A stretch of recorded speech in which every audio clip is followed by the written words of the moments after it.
বুড়ো চেয়ারম্যানের ছেলে, বুড়ো চেয়ারম্যানের 3 ভাইস্তের কাটিয়ে টুকরো টুকরো করব। এর জন্য 20 কোটি টাকা ব্যয় হলে করব। আসলে এই ঘটনাটা সম্পূর্ণ মিথ্যা, বানোয়াট। এই সুলতান মেম্বারের ছেলে জিহাদ যায়, তখন এই জাহিদের তারা এইভাবে নির্যাতন করে কুপায়ে লোহার রড দিয়ে তার ভাই সরো নিজে হাতের উপর বাড়ি দিয়ে হাত ভাঙিয়ে ফেলা যায়। উনি সুপরিকল্পিতভাবে নির্বাচনের এই মাঝপাড়া উপনির্বাচনের পরিবেশটাকে অন্য খাতে প্রবাহিত করার জন্য এই সমস্ত মিথ্যা কথা বলে মানুষকে বিভ্রান্ত করছে।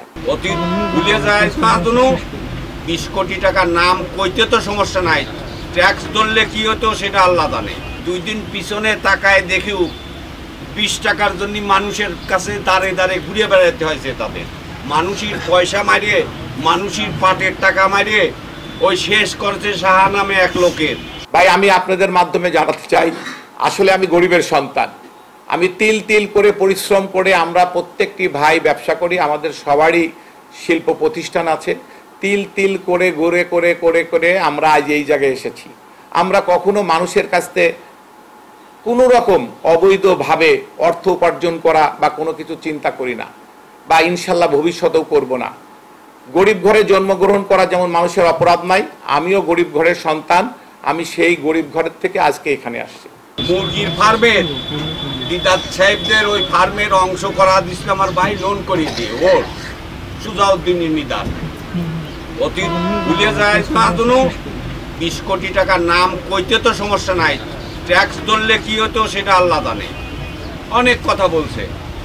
তারপরে ওইখানে গিয়ে সুলতান শেখ আমাদের এক্স মেম্বার, এবং সে 2 বার মেম্বার এবং দীর্ঘদিন সভাপতি ছিল, তার ছেলেকে এলো উপায়ে মারিয়ে হাত ভেঙে দিয়েছে। উনাকে হত্যা করার চিন্তা আমি কখনোই করি না। আর আমার পরিবার বা আমার দ্বারা এরকম কোনো ঘটনা অতীতেও ঘটে নাই, বর্তমানেও ঘটে না, ভবিষ্যতেও ঘটবে না ইনশাল্লাহ। আমি কখনো ষড়যন্ত্র করি না, ষড়যন্ত্রের রাজনীতি করি না। আপনারা জানেন, মিডিয়া কর্মীরা জানেন, আমার এলাকার জনগণ জানে, এই মাঝপাড়া পাংশাবাসী জানে যে আমি দল এবং দলের নেতা, যার আদর্শে আমি পলিটিক্স করি, জননেতা জিল্লুল হাকিম।